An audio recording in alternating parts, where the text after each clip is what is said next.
YouTube. In this video, we're going to be talking about the most overrated UFC men's flyweight fighters coming into this 2025.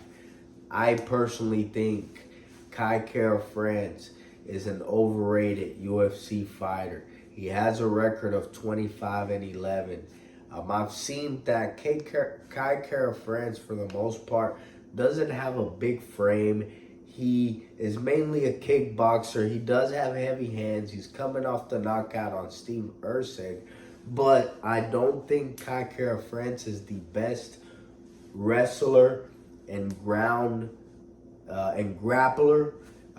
As a lot of guys from his gym, City Kickboxing, I believe, where Adesanya and Volkanovski train, they're very good at striking, but for the most part, there's certain level of grappling that they're just not at, from what I've seen. And it's the same guys. I mean, Adesanya, Hooker, himself. Volkanovski is a good grappler, but their gym just doesn't have the best of grappling, and that's where I feel where Kai Kara France can struggle with people in that are really high level, like the Pantojas, even that guy Mokaev, who's no longer in the UFC, but he will be back in the UFC. I feel like Kai Kara France could struggle with a guy like him, Manel Kopp. A lot of these guys, Brandon Moreno has beat him.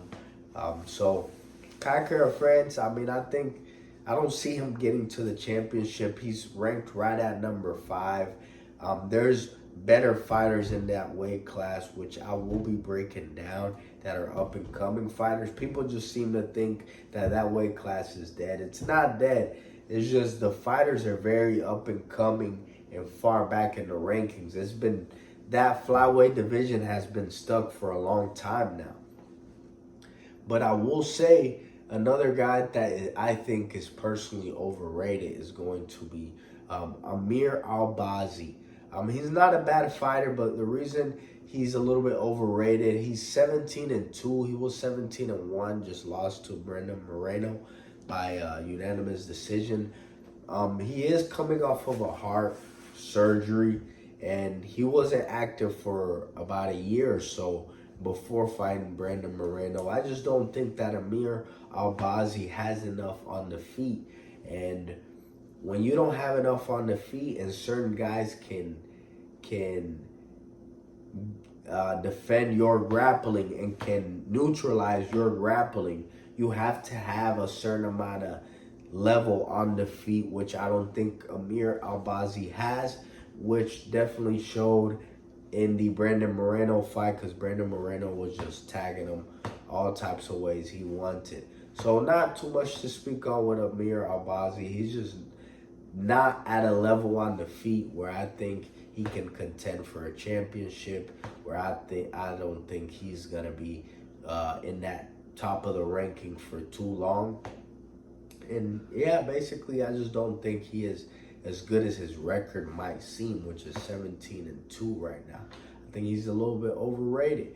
Another guy that's overrated, and a lot of people were behind him, I'm sure are still behind him, because it's showing that he lost a fight to split decision. But I don't think that fight against Brandon Royval was a split decision. The guy is Tatsuro Taira, Asian-Japanese guy, younger prospect, very young, so he does have a high ceiling, but I think right now he's a little bit overrated. He had a big level and jump of competition, and it definitely showed against his last fight with Brandon Royval.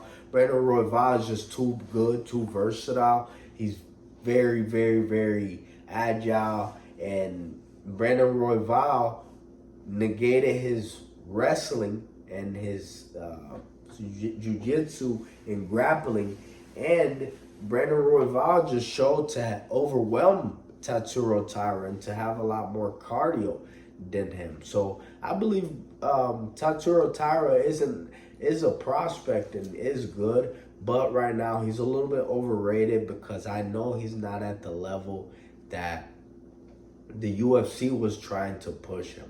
The UFC had him fight against Brandon Royval and headline that event after that win against Alex Perez, and wanted him to fight for a championship against Alexander Pantoja.